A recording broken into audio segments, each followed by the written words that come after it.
എല്ലാവർക്കും നമസ്കാരം. നമ്മളിങ്ങനെ ഗ്ലോബൽ മലയാളി ന്യൂസ് നമ്മുടെ സുഭാഷിതം 2 ചാനൽ നമ്മൾ നടത്തുന്നു. അതിനകത്ത് ഒരുപാട് വിശേഷങ്ങൾ പറയും, വ്യത്യസ്തങ്ങളായ വിശേഷങ്ങൾ പറയും, ആളുകളുടെ പരാതി പറയും, സങ്കടം പറയും, ദുഃഖം പറയും, സന്തോഷം പറയും, ആനന്ദം പറയും, അങ്ങനെ പല കാര്യങ്ങളും പറയും. ഇന്നിപ്പോൾ പറയുന്നത് മലയാളികൾക്കാകെ സന്തോഷിക്കാൻ കഴിയുന്ന, ലോകത്തെവിടെയൊക്കെ ലാലേട്ടൻ്റെ പ്രിയപ്പെട്ടവരുണ്ടോ അവർക്കെല്ലാം സന്തോഷിക്കാൻ കഴിയുന്ന വളരെ പ്രധാനപ്പെട്ട ഒരു വിശേഷമാണ്. ശരിക്കും ഇന്നലെയാണ് ഈ ന്യൂസ് പറയേണ്ടിയിരുന്നത്. പക്ഷേ നമ്മൾ എല്ലാവരും പറഞ്ഞു കഴിഞ്ഞ് പറയുമ്പോഴാണല്ലോ നമുക്ക് അതിനകത്തൊരു സന്തോഷം വരിക. പലരും പറഞ്ഞല്ലോ, ഇനിയിപ്പോൾ നമ്മളും കൂടി പറയണം. ദാദാ ഫാൽക്കെ സാഹിബ് അവാർഡ് 1969 മുതലാണ് തുടങ്ങിയിട്ടുള്ളത്. ഇന്ത്യൻ സിനിമയുടെ പിതാവ് എന്നറിയപ്പെടുന്ന ദാദാ സാഹിബ് ഫാൽക്കെ അവാർഡ്, ദാദാ ഫാൽക്കെ സാഹിബിൻ്റെ അവാർഡ്, അദ്ദേഹത്തിൻ്റെ പേരുള്ള അവാർഡ്. ഒരു 10 ലക്ഷം രൂപയുണ്ട്. ചെറിയ പണമല്ല. ഒരു അവാർഡെന്ന് പറയുമ്പോൾ 10 ലക്ഷം രൂപ എന്ന വലിയ അവാർഡാണല്ലോ.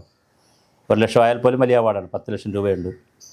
പിന്നെ അതുപോലെ സ്വർണ്ണ പതകം, സർട്ടിഫിക്കറ്റ്, ഷോൾ, അങ്ങനെ വലിയൊരു അവാർഡാണ്. ഇത് കേരളത്തിൽ പല ആളുകൾക്കും കിട്ടിയിട്ടുണ്ട്. ഒരു ബാലേന്ദ്ര മേനോന് ദാദാ ഫാൽക്കെ അവാർഡ് കിട്ടിയതായ രേഖകളിൽ കാണുന്നു. പിന്നെ രജനീകാന്ത്, അമിതാഭ് ബച്ചൻ പോലുള്ള പലർക്കും കിട്ടിയിട്ടുണ്ട്. മിഥുൻ ചക്രവർത്തിക്കാണ് കഴിഞ്ഞ വർഷം കിട്ടിയത്.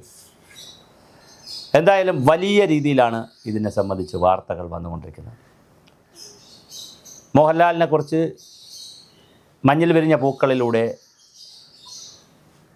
അതായത് ജയൻ എന്ന് പറയുന്ന ഒരു പൗരുഷത്തിൻ്റെ നടനായിരുന്നു ജയൻ ഉണ്ടായിരുന്നു. അന്ന് ആ കാലഘട്ടത്തിൽ ഒരുപാട് നടന്മാരില്ല. ഉള്ളവരെല്ലാം നിത്യഹരിത നായകൻ പ്രേം നസീർ. ഏത് സിനിമ എടുത്താലും പ്രേം നസീറുണ്ട്, അല്ലെങ്കിൽ സത്യനുണ്ട്, പിന്നെ മധുവുണ്ട്.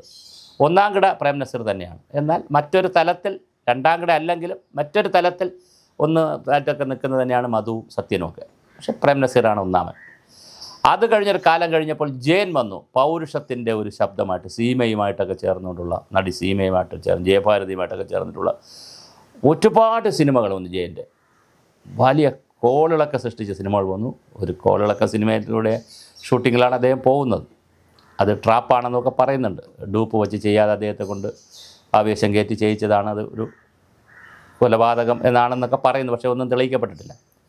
എന്തായാലും ജയൻ്റെ മരണത്തോടു കൂടിയാണ് അന്ന് പത്രത്തിൽ കുറേ വാർത്തകൾ വന്നത്. സംവിധായകർ, നടന്മാരെ വേണം. അന്ന് കയറി വന്ന കുറേ നടന്മാരുണ്ട്. മോഹൻലാൽ, അതുപോലെ തന്നെ മമ്മൂട്ടി, പിന്നെ അതുപോലെ തന്നെ ഭീമൻ രഘു, പിന്നെ അതുപോലെ ശങ്കർ, ഇങ്ങനെ കുറേ നടന്മാർ കയറി വന്നു. അതിൽ മഞ്ഞിൽ വിരിഞ്ഞ പൂക്കൾ ഫാസിലെടുക്കുമ്പോൾ ശങ്കറിനെ നായകനാക്കുകയും മേനകാൻ തോന്നുന്നു നടി വില്ലൻ്റെ റോളിലേക്കാണ് മോഹൻലാൽ വരുന്നത്. മോഹൻലാൽ തന്നെ പറയാറുണ്ട്, ലാലേട്ടൻ തന്നെ പറയാറുണ്ട്, ഞാനത്ര സുന്ദരനല്ല, എൻ്റെ ശാരീരിക ഘടന അങ്ങനെ ഭയങ്കരമായ മെയ്വഴക്കമുള്ളൊരു ബോഡിയല്ല, ഞാനതൊക്കെ പിന്നെ മാറ്റിയെടുത്തതാണ്, ഞാൻ അങ്ങനെ ഭയങ്കര സൗന്ദര്യമുള്ള ആളല്ല, കലാകുടുംബത്തിൽ ജനിച്ച ആളല്ല, ഭയങ്കരമായ വിദ്യാഭ്യാസമുള്ള ഒരാളല്ല, ഒന്നുമല്ല. പത്രത്തിൽ കണ്ടു, അദ്ദേഹത്തിൻ്റെ സുഹൃത്തുക്കൾ അപേക്ഷിച്ചു. അദ്ദേഹത്തിന് ഈ മണിയമ്പിള്ള രാജു, MG ശ്രീകുമാർ, അങ്ങനെ തിരുവനന്തപുരത്തുള്ള കാലമാണ്. മുടവൻമുകൾ, തിരുവനന്തപുരത്തെ പൂജപ്പുരയ്ക്കടുത്തുള്ള മുടവൻമുകളിലാണ് താമസമൊക്കെ. അപ്പോൾ അവിടെ ഉള്ള തിരുവനന്തപുരത്ത് മോഡൽ സ്കൂളിലാണ് പഠിച്ചതൊക്കെ, MG കോളേജിലൊക്കെയാണ്. അപ്പോൾ അവിടെ മഹാത്മാഗാന്ധി കോളേജിലും ഒക്കെയാണ്. അപ്പോൾ അവിടെയുള്ള സുഹൃത്തുക്കളെല്ലാം കൂടി എഴുതി കൊടുത്ത ഒരു അപേക്ഷയിലാണ് ആദ്യമേ അവസരം കിട്ടിയെന്ന് പറഞ്ഞു. എന്തായാലും അവിടെ നിന്ന് തുടങ്ങി ഒരു ഭാവനടൻ എന്നുള്ള രീതിയിൽ വന്നു. വില്ലനായി, നായകനായി, എന്തെല്ലാം റോളുകളിൽ മോഹൻലാൽ എന്ന വ്യക്തിത്വം മലയാളിയെയും സിനിമയെയും ഭ്രമിപ്പിച്ചിട്ടുണ്ട്. അമിതാഭ് ബച്ചൻ ഇപ്പോൾ ഒരു വാചകം പറഞ്ഞിട്ടുണ്ട് അദ്ദേഹത്തിൻ്റെ ഫേസ്ബുക്കിൽ.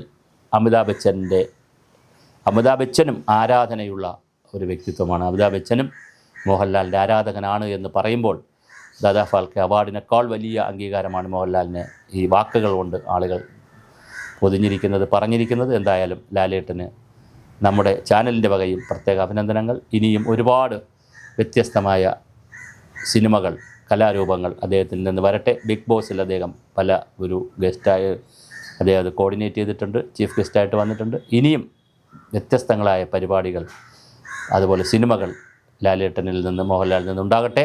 എല്ലാവിധ ആയുരാരോഗ്യവും നേരുന്നു.